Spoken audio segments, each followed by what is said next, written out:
Welcome to our channel friends. Postal శాఖ నుండి మనకు ఒక నోటిఫికేషన్ రిలీజ్ అయింది ఫ్రెండ్స్. కేవలం 10th క్లాస్తో మంత్లీ ఒక 35,000 వరకు అయితే ఎర్న్ చేసే అవకాశం ఉన్న మంచి జాబ్ అని చెప్పొచ్చు ఫ్రెండ్స్. ఎక్స్పీరియన్స్ కూడా ఎలాంటి ఎక్స్పీరియన్స్ అవసరం లేదు, ఒక చిన్న టెస్ట్ పాస్ అయితే సరిపోతుంది. సో ఈ అప్లికేషన్ విధానం తర్వాత ఈ టెస్ట్ యొక్క డీటెయిల్స్ నేను వీడియోలో అయితే ఎక్స్ప్లెయిన్ చేస్తాను ఫ్రెండ్స్. అదేవిధంగా అయితే పోస్టల్ శాఖ మనందరికి తెలిసిందే, central government job. So APTS Andhra Pradesh Telangana నుంచి మనకి మన స్టేట్లోనే జాబ్ చేసుకునేటట్టు ఈ అవకాశం ఉంది. మేల్ అండ్ ఫీమేల్ అప్లై చేసుకునే అవకాశం ఉంది ఫ్రెండ్స్. సో ఈ అప్లికేషన్ ఎలా అప్లై చేయాలి ఏంటి తదితర విషయాలు నేను ఈ వీడియోలో మీకు క్లియర్గా ఎక్స్ప్లెయిన్ చేస్తాను ఫ్రెండ్స్. వీడియోని అయితే స్కిప్ చేయకుండా చివరి వరకు చూడండి, ఎందుకంటే చాలా ఇంపార్టెంట్ ఇన్ఫర్మేషన్. ఎవ్రీ సెక్షన్లో మీకు ఏజ్ కావచ్చు, తర్వాత ఎలిజిబిలిటీ క్రైటీరియా కావచ్చు, తర్వాత ఇంపార్టెంట్ డేట్స్ కావచ్చు, తర్వాత టెస్ట్ ఎలా ఉంటుంది, ఎలా పాస్ అవ్వాలి, ఎలా ఏంటి అనేది మీకు క్లియర్గా ఎక్స్ప్లెయిన్ చేస్తాను. సో తర్వాత ఈ వీడియో నచ్చినట్టయితే మీరు ఒక చిన్న లైక్ చేయండి ఫ్రెండ్స్. ఆ లైక్ మాకు ఎంతో మోటివేషన్ ఇస్తుంది. అదేవిధంగా మీ ఫ్రెండ్స్కి షేర్ చేయండి, ఇది వాళ్ళకి చాలా హెల్ప్ అవుతుంది. దాంతోపాటు మన ఛానల్ ఇంకా సబ్స్క్రైబ్ చేసుకున్నట్టయితే దయచేసి సబ్స్క్రైబ్ చేసుకోండి ఫ్రెండ్స్. ఫ్రెండ్స్, మనకి ఇది official notification, government of India, minister of communication and IT, department of post. So ఈ ఇన్ఫర్మేషన్ ప్రకారం ఫ్రెండ్స్, మనకి last date to apply this post 31st March 2023. March 31st వరకు అయితే మనకి అప్లై చేసే అవకాశం ఉంది ఫ్రెండ్స్. ఇంకా వేకెన్సీస్ చూసినట్టయితే మనకి different Jones, name of the region, Chennai, central region, MMS region. So from the different regions we have different posts, southern, western region, etc. So ఇక్కడ చూసినట్టయితే మనకి 58 + 38 + 7 10 3 ఓవరాల్ వేకెన్సీస్. తర్వాత ఫ్రెండ్స్, మనకి స్కేల్ సాలరీ ఎంత ఉంటుందంటే మనకి ఒక 19,900 నుంచి 63,200 లెవెల్ ప్రకారం ఉంటుంది. Level 2 in the pay matrix as per the 7th pay commission. So 7th pay commission ప్రకారం ఒక 1900 900 అంటే ఒక 20,000 ప్లస్ ఎక్స్ట్రా అలవెన్సెస్తో మనకి ఒక 35,000 అయితే ఇనిషియల్గా జాయిన్ అయిన కొత్తలోనే మనకి ఒక 35,000 వరకు ఎర్న్ చేసే అవకాశం అయితే ఉంది ఫ్రెండ్స్.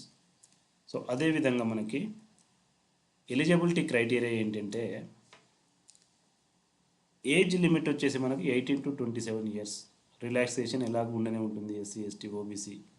తర్వాత ఎడ్యుకేషనల్ క్వాలిఫికేషన్ చూసినట్లయితే possession of valid driving licence of light and heavy motor vehicles, light 4-wheelers driving ఉండాలి. Knowledge of motor mechanism, the candidate should be able to remove minor defects in the vehicle. ఒకవేళ బండి ఖరాబ్ అయినట్టయితే, ఇప్పుడు మనం post office van ఉంటుంది కదా, చిన్న చిన్న రిపేర్స్ వస్తే చూసుకునేటట్లు ఉండాలి. Experience of driving light and heavy motor vehicle for at least 3 years. So heavy motor వెహికల్లో డ్రైవింగ్ లైసెన్స్ మనకి వచ్చేసి 3 years ఉండాలి. 10th పాస్ అయితే సరిపోతుంది ఫ్రెండ్స్. కేవలం 10th పాస్తో మీరు అంటే మోరార్లెస్ ఒక డ్రైవింగ్ లైసెన్సు, డ్రైవింగ్ మీద ఎక్స్పీరియన్సు, తర్వాత చిన్న చిన్న రిపేర్స్ చేసుకోగలిగితే మీ బండి దీనికి మీరు ఎలిజిబుల్. తర్వాత 3 years service as home guard are civil volunteers, desirable qualification, ఇది అడిషనల్ క్వాలిఫికేషన్స్. సో తర్వాత మెథడ్ ఆఫ్ సెలెక్షన్ చూసినట్టయితే ఫ్రెండ్స్, మనకి ఇక్కడ selection shall be made on the basis of examination pattern and syllabus as per the Annex 1. Selected candidates will be allotted to division units wherever vacancies are available on the basis of merit and preference of the candidates. Okay, ఇక్కడ instructions ఇచ్చారు. Instructions మీరు go through చేయండి friends నోటిఫికేషన్లో. ఇప్పుడు మనం directly will jump into the annexure 1, right.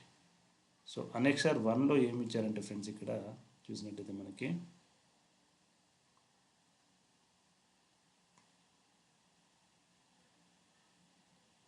ఇక్కడ చూసినట్టయితే annexure 1 మీకు ఎగ్జామ్ ప్యాటర్న్ ఎలా ఉంటుంది అనేది ఇంపార్టెంట్ థింగ్. ఎగ్జామ్ ప్యాటర్న్ ఎలా ఉండబోతుందంటే stage 1, stage 2 type of exams ఉంటాయి ఫ్రెండ్స్. ఫస్ట్ వచ్చేసి మనకి థియరీ టెస్ట్, తర్వాత సెకండ్ వచ్చేసి మనకి ప్రాక్టికల్ టెస్ట్. అసలు ఏంటి theory test? Theory test for knowledge of general knowledge, simple arithmetic, general intelligence and reasoning, motor mechanism, traffic rules, signals and regulations. 80 marks ఉంటాయి friends. చూసారు కదా ఎంత సింపుల్. డ్రైవింగ్లో కనుక మీకు ఆల్రెడీ ఎక్స్పీరియన్స్ అనుభవం ఉంటే ఈ టెస్ట్ కూడా చాలా సింపుల్ ఫ్రెండ్స్, ఎందుకంటే దానికి రిలేటెడ్ క్వశ్చన్సే. Competitive or qualifying competitive type of questions multiple choice, simple multiple choice questions ఉంటాయి. మ్యాక్సిమం మార్క్స్ 80 స్కోర్ చేయాల్సి ఉంటుంది. డ్యూరేషన్ 90 మినిట్స్ ఉంటుంది. తర్వాత language of question paper English, Hindi and respective local లాంగ్వేజ్లో కూడా ఉంటుందని ఇచ్చారు. So that is a good news for us, right. Language of answer paper not applicable as multiple choice question. Multiple చాయిసే కాబట్టి మీరు రాయాల్సిన పని లేదు కాబట్టి టిక్ చేస్తే సరిపోతుంది. Minimum qualifying mark subject to reservation policy of government. For SC ఎస్టీకి అయితే 33% రావాలి, ఓబీసీ అయితే 37, అదర్స్ అయితే 47% వస్తే 40% వస్తే మీరు మినిమం క్వాలిఫై అవుతారు. తర్వాత స్టేజ్ 2 ఫ్రెండ్స్. స్టేజ్ 2లో మనం ఇందాక చెప్పుకున్నట్టు మనకి ప్రాక్టికల్ ఎగ్జామ్ ఉంటుంది. సో ప్రాక్టికల్ ఎగ్జామ్ ఏం ఎగ్జామ్ ఉంటుంది?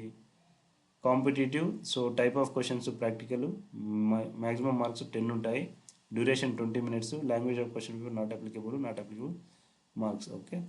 సో ఈ ప్రాక్టికల్ పేపర్లో ఫ్రెండ్స్ మనకి ఇక్కడ క్లియర్గా మెన్షన్ చేశారు. స్టేజ్ 1లో మనకి డైరెక్ట్ ప్రాక్టికల్ ఎగ్జామ్ అని చూద్దాం ఫస్ట్. స్టేజ్ 2లో ప్రాక్టికల్ ఎగ్జామ్ ఏముంటుంది? Identification of defects, carry out minor repairs handle by drivers, changing of wheels, information of wheel correctly. So చెప్పే కదా ఫ్రెండ్స్, ముందు డాగ్గర్లో మనకి వ్యాన్స్ ఉంటాయి కదా, వ్యాన్స్కి చిన్న చిన్న రిపేర్స్ వస్తే టైర్ మార్చుకోవడం, చిన్న చిన్న బ్రేక్ డౌన్ అయితే అలాంటివి చేయడానికి మీకు ప్రాక్టికల్ అనుభవం ఉందా లేదని చెక్ చేస్తారు. So that is what the practical exam friends. ఇక థియరీలో ఫస్ట్ స్టేజ్ 1లో మనకి ఇక్కడ క్లియర్గా ఇచ్చారు. జనరల్ నాలెడ్జ్లో current events, sports played in India, history, geography, basic idea about the general things on the India. So అది మనకి. తర్వాత చిన్న యాప్టిట్యూడ్ టెస్ట్ ఉంటుంది. దాంట్లో analytical aptitude, ability to observe analogies, similars and differences. So తర్వాత simple arithmetic, problem relating, competition of whole number etcetera. So test చాలా simple friends. మీరు apply చేసి ఈ రిటర్న్ టెస్ట్ కోసం చిన్నగా మీరు ప్రిపేర్ అయితే మీరు ఆటోమేటిక్గా స్టేజ్ 1 టెస్ట్ కూడా ఈజీగా పాస్ అవుతారు. తర్వాత అప్లికేషన్ ఫామ్ కూడా ఇక్కడ క్లియర్గా మెన్షన్ చేశారు ఫ్రెండ్స్. అప్లికేషన్ ఫామ్ ఎలా ఫిల్ చేయాలి ఏంటి అనేది కూడా ఒకసారి చూద్దాం మనం, ఎందుకంటే ఆల్రెడీ అప్లికేషన్ ఫామ్ ఇక్కడ ఉంది కాబట్టి. So will go through it once. Okay. So application for staff car driver ordinary grade. So వాళ్ళు ఇక్కడ నేమ్ ఆఫ్ ది క్యాండిడేట్, తర్వాత కేటగిరీ డీటెయిల్స్ ఎట్సెట్రా ఇక్కడ ఫిల్ చేయాల్సి ఉంటుంది. తర్వాత ఫ్రెండ్స్ మీరు ఇక్కడ income and asset certificates to produced by economically weaker sections, ఎవరైతే ఈబీసీ ఎకనామికల్ బ్యాక్వర్డ్స్ అన్నారు కదా వాళ్ళకి. సో ఇది ఫ్రెండ్స్ ఓవరాల్గా, అంటే అప్లికేషన్ ఫామ్ కూడా it's not a big thing.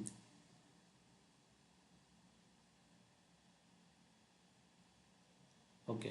So నేను మన కన్వీనియంట్ కోసం ఏం చేద్దానంటే నేను డిస్క్రిప్షన్లో ఈ నోటిఫికేషన్ లింక్ యాడ్ చేస్తాను. నేను దీంతోపాటు అఫీషియల్ వెబ్సైట్ లింక్ కూడా ఇస్తాను. సో మీరు ఒకసారి గో త్రూ చేసి దీన్ని అయితే 31 మార్చిలోపు అప్లై చేయండి. చేసిన తర్వాత మనకి స్టేజ్ 1, స్టేజ్ 2 టెస్ట్ ఉంటుంది. స్టేజ్ 1 వచ్చేసి రిటర్న్ టెస్ట్, స్టేజ్ 2 వచ్చేసి ప్రాక్టికల్ టెస్ట్. సో ఇది friends. Applications are invited from the eligible Indian citizens for the post of staff car driver ordinary grade general central service group C non gazetted post. ఇది non ministerial post in Tamil Nadu circle in the pay matrix of 19,900 to 63,200. So ఇనిషియల్గా మీరు తమిళనాడులో join అయినప్పటికీ తర్వాత దీనికి transfer చేసే అవకాశం ఉంటుంది.